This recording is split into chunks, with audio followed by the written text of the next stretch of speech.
si Vice Mayor Karina De Palakpakan! Ay, syempre, palakpakan natin ang pagdating ng ating Konsehala May Africa, Konsehala Tess Tirales, Konsehala Odette Henson, at Konsehal Atty. King Echeverry. palakpakan po natin. Okay. Ulit palakpakan natin Vice Mayor Karina De. O diba, natatandaan nyo ba yung kinanta niya? Na huwag nyo nang itanong sa amin. Pero may version ako niyan. Ano? Huwag nyo nang itanong sa akin kung ako ay babae o lalaki. Alam nyo na kasi. Okay, susunod na aking ipakikilala sa inyong lahat.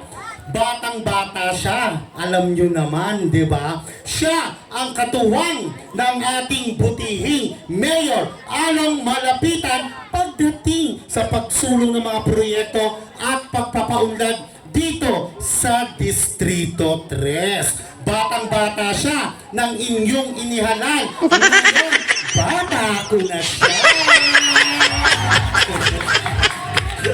Palakpakan natin isang batang kangkalo, masipag at mahal na mahal nyo. Walang iba, Congressman Ding Asisio!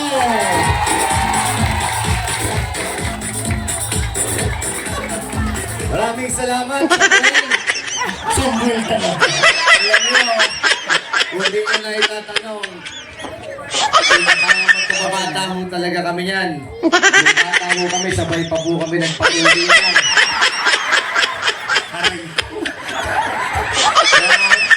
Dati sabay kami nagpapagupit niyan. Matatapos na yung unang termino mo, hindi ka pa rin nagpapagupit. Pero, ganun pa man, ngayong gabing ito, isang makabuluhang proyekto na naman ang ihahatid sa inyo ni Mayor Along Malapitan. Alam ko po na matagal nang inantay ito ng mga taga De La Costa ang araw na ito. Pero alam nyo, maikwento ko lang, nung Salamat po. Palakpakan natin Congressman Ding Asisio. Palakpakan na may kasanang hiyawan!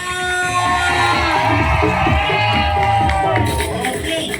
Susunod. Victorian muna. Ayan, okay. Victorian, ngiti po. Okay, ayan. So, kung pinintay na lang natin yung bride tsaka groom. Kaya na po yung mga principal sponsor. Ayan, okay na tayo? Okay, palakpakan natin muli, Congressman Ding Asisio. Susunod na aking ipakikilala sa inyong lahat, ang may aksyon at malasakit sa ating lungsod, Mayor Along Malapitan!